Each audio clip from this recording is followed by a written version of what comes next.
Hello students, આપણે puff સ્લીવની gather set ટોપ અને gather set bottom slew કેવી રીતના સ્ટીચ કરવાની છે જોઈ ગયા. હવે આપણે પફ સ્લીવ ટોટલી પફ એટલે કે ગેધર સેટ ટોપ અને ગેધર સેટ બોટમ એ આપણે શીખવાની છે, જેનું આપણે પેપર કટિંગ આગળ શીખી ગયા છે. એ તમે આગળના વિડીયોમાં જોઈ શકો છો. અને આપણે ફેબ્રિક કટિંગ એનું કરી લીધું છે. હવે આપણે શું કરવાનું છે, gather set top and bottom બંનેમાં ગેધર્સ કરવાના છે. એટલે જે ગેધર્સ છે ટોપમાં અને બોટમમાં બંને લેવાનું છે. તો આપણે 5ની સિલાઈ જે છે બોટમમાં અને ટોપમાં બંનેમાં લઈ લઈશું. પહેલાં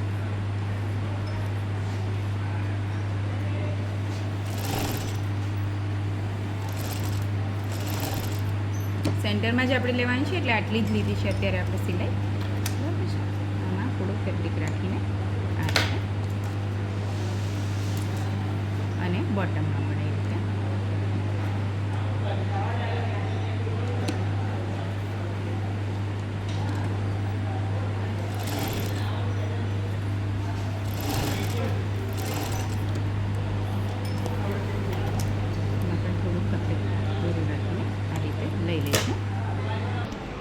આ રીતે આપણે ગેધર્સ જે છે લઈ લીધેલા છે, દેખી શકો છો તમે, ટોપ ને બોટમ બંનેમાં.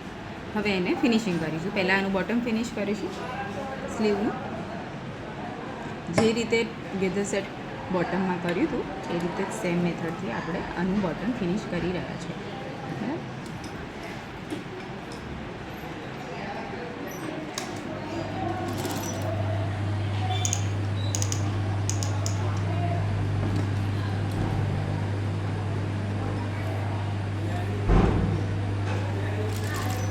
કરીશું શરૂઆતમાં.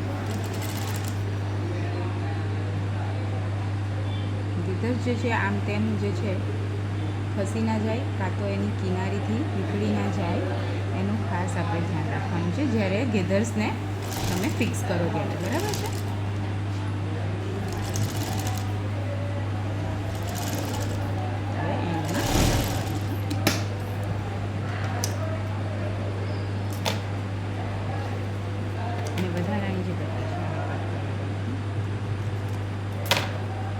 હવે આપણે આપણું જે બેઝિક બ્લોક છે એને સીધા બાજુ સીધું રાખીને એનું જે છે સ્ટિચિંગ સ્ટાર્ટ કરીશું.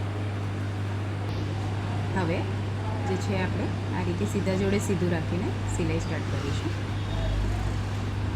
જે ગેધર્સના દોરા છે અત્યારે નથી કાપવાના, એટલે તો ગેધર્સ નીકળી શકે છે, એટલે એ દોરા રહેવા દેવાના છે. જ્યારે આપણું ગેધર્સ ફિક્સ થઈ જાય ત્યારે જ આપણે એ દોરા કાઢીશું. બરાબર છે. એ વાતનું ધ્યાન રાખવાનું છે.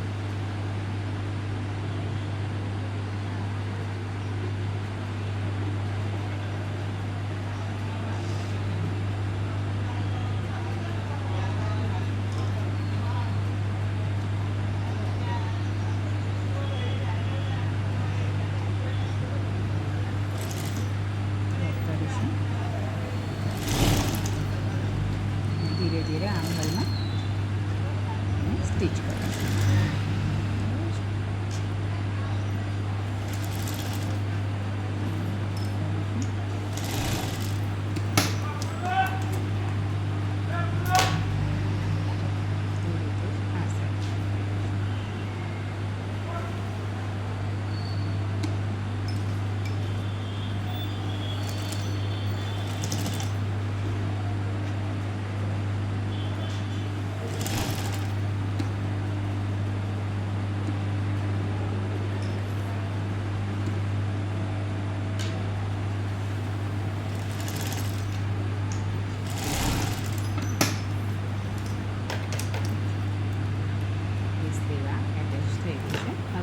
સાઈડ સીમ આપણે જોડી લઈશું.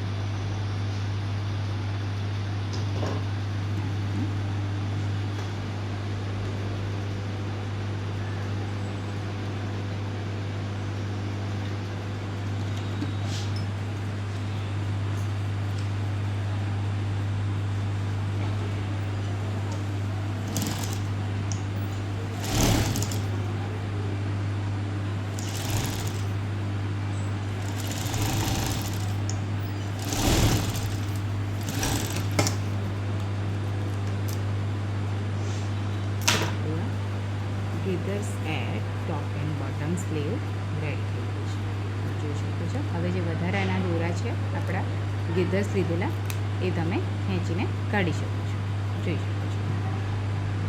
આ સ્લીવ રેડી થઈ ગઈ છે. આ રીતે એનો લુક આવે છે, એટલે એને પફ સ્લીવ કહેવામાં આવે છે. ઠીક છે, જોઈ શકો છો તમે.